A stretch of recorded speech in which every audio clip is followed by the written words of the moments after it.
would be fair to presume that all seizures can potentially be tracked and traced back to some individuals or groups in the bordering areas. Unfortunately, down the supply chain, distribution and retail chain, we, the law enforcement community, have failed to investigate the links and chains up the ladder and up the pyramid with any degree of coordination. This means that we are only catching the users, retailers, couriers and traffickers. Even these persons are only being arraigned in very few cases, affording them the liberty of immunity and impunity. Many of them are suppliers in multiple cases, multiple consignments which get caught, but we are unable to link these cases or connect the perpetrators. Resultantly, we end up spending more effort than is required in our interventions. There is a multiplicity of efforts which needs to be checked. This is our biggest drawback and needs attention. We perhaps need to move from a need to share to duty to share model. I propose that all arrests involving medium and large quantities should be followed up immediately with joint interrogations through video conferencing, preferably within 24 hours by all the Northeast states. The days of relying solely on human intelligence are over. Modern drug trade operates on the backbone of digital communications, whether it is communications per se or even financial transactions.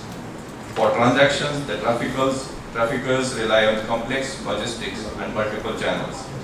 Adoption of technology by the law enforcement agencies urgently needs to scale up in areas like communication surveillance, communication analysis through CDR and IPDR analysis, darknet analysis, cryptocurrency tracking, digital forensics, big data analysis, and maybe even ethical hacking. Every state Antf must have dedicated, centrally trained, specializing units for these areas. The Nidan platform shows that some data is being uploaded. However, the Nidan portal does not reflect all the information from investigations because law enforcement agents, officers usually hold back operational information, which is sometimes more important but remains undocumented and thus gets lost. This is the common operational picture which binds all of us. Targeting the kingpins is more important than targeting the street peddlers. Our primary goal should be to apprehend the financial facilitators, the handlers and the kingpins who orchestrate and grease the supply chains from across the border and into mainland India. This can only be achieved if we start working up the ladder rather than closing individual cases. Sadly, this rarely happens. At this juncture, two of the most important prerequisites should not be lost sight of. The method of dealing with drug users who are caught and are willing to undergo de-addiction and rehab, and the sharing of information about the supply chains of recovering addicts between the de-addiction and rehab centers and with the law enforcement. In the case of the latter, which means sharing of information between the de-addiction and rehab centers and law enforcement, one has to acknowledge that the balance between right to life and privacy has to be fostered. The veil of privacy should be lifted. Even the Puttaswamy judgment provides for the veil of privacy to be lifted for legitimate aims like national security, public order, protection of public health and morals, which are the exceptions given in the judgment. There is a dire need for creating this integration and feedback loop with the de-addiction centers and the rehab centers. Our field operations must reflect a unified regional and national approach. Our operations must be institutionally supported and focused rather than being pushed by individual initiatives. Interstate coordination.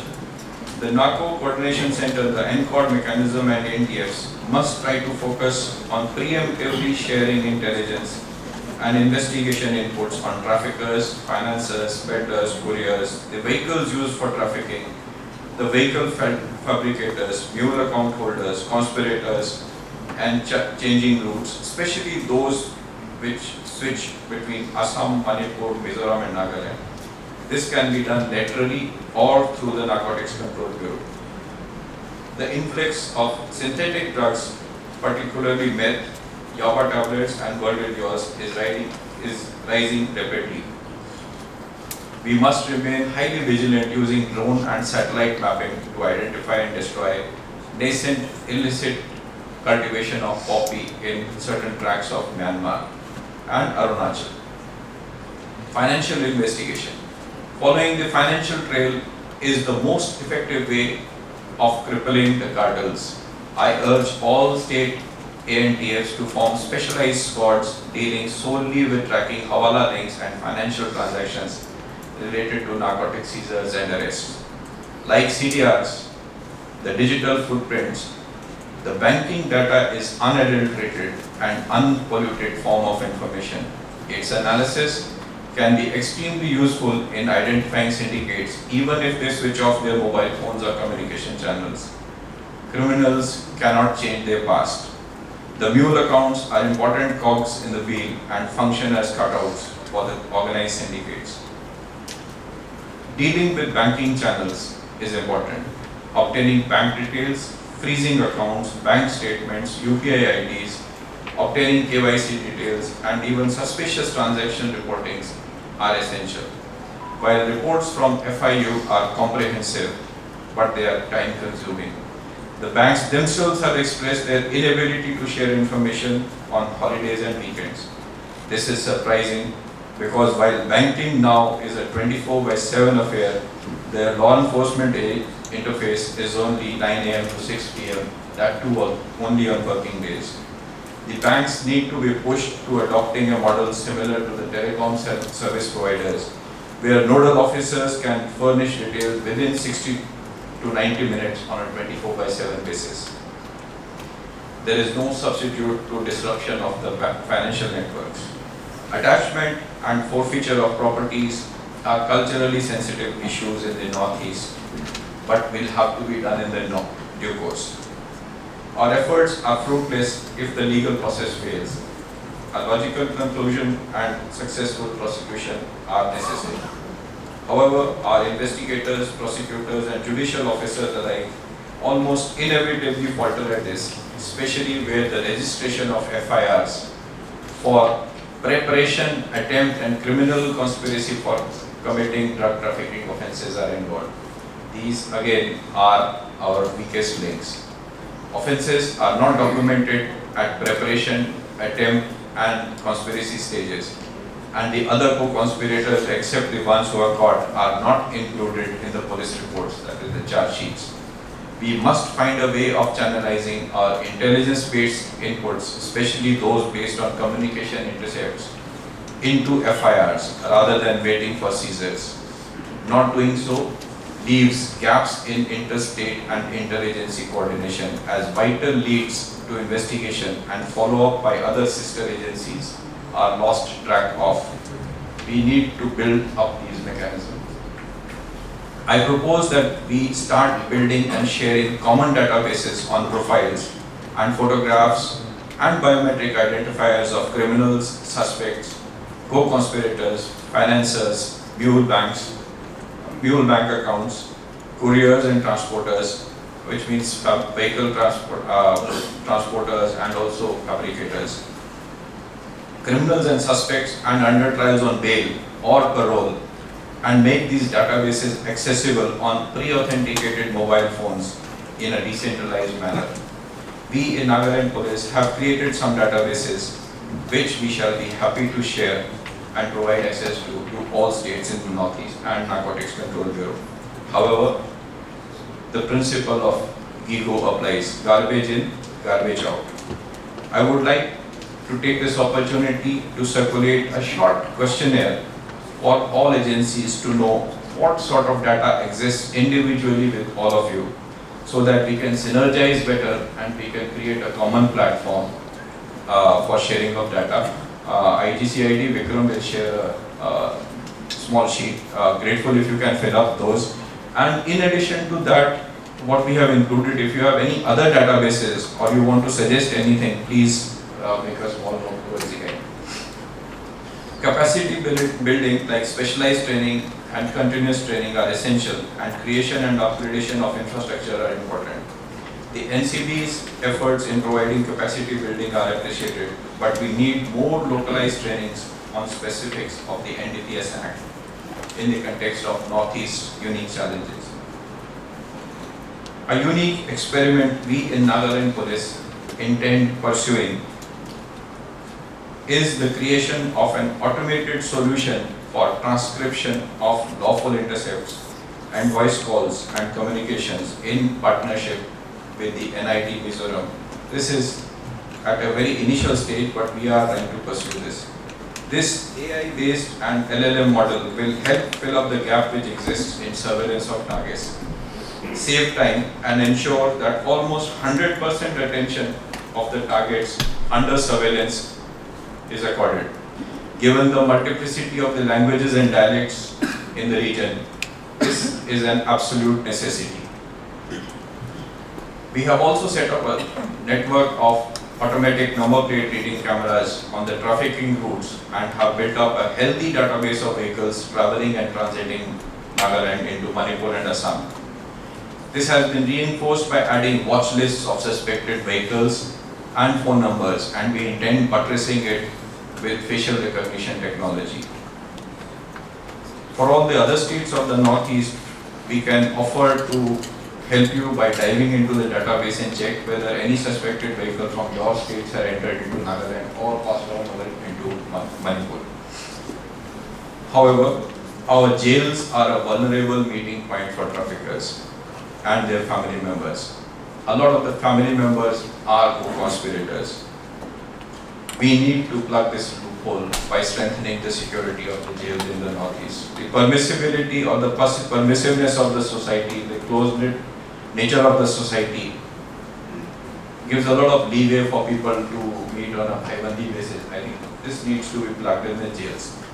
Our jails in the Northeast could actually be fertile grounds for arresting co-conspirators when they go and meet the accused who are in the jail, whether it is the under trial prisoners or the preventive detention. As law enforcement, our duty is to reduce supply, but the crisis demands a humane approach to demand.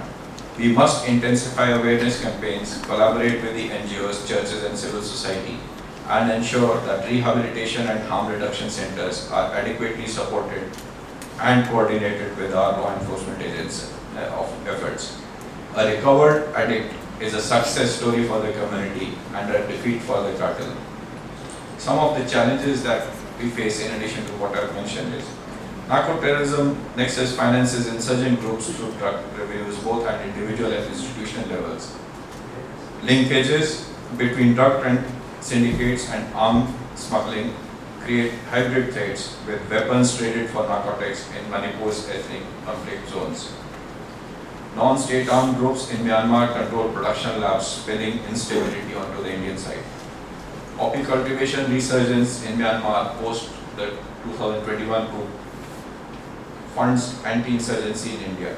Trafficking convergence with human smuggling, especially the practice of pawning family members, relatives and associates for drug trafficking and gain are common modus operandi.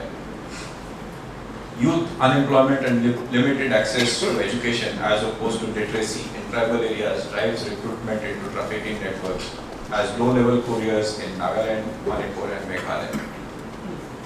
Traditional tribal governance structures as community vigilance against local peddlers is important. However, allowing too much leeway to tribal bodies, NGOs also creates its own set of problems with parallel justice delivery systems which subvert government authority and prevent flow of information to official channels, hindering a coordinated response and thereby creating channels, parallel channels which can be used for trafficking.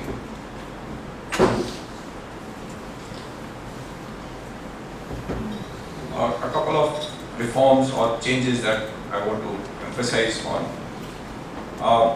The NDPS Act has not undergone any major structural changes since 2014. I think we need to include conspiracy to traffic as a separate offence with deterrent punishment, create statutory provisions for plea bargaining in exchange of actionable information on bigger networks, and remove provisions which hinder investigation, for example, production of electronic evidence. The issue of controlled delivery operations, I think we need to look at the controlled delivery operations so that entire networks can be unearthed. Besides that, the NDPS Act would also have provisions for witness protection within the Act itself, so that a holistic view can be taken. Then creation of a dedicated Northeast anti-drug trafficking agency or authority or something for coordination, with probably a DG rank officer and pulling on manpower from all the Northeast states, and the NCP representatives would be a good idea.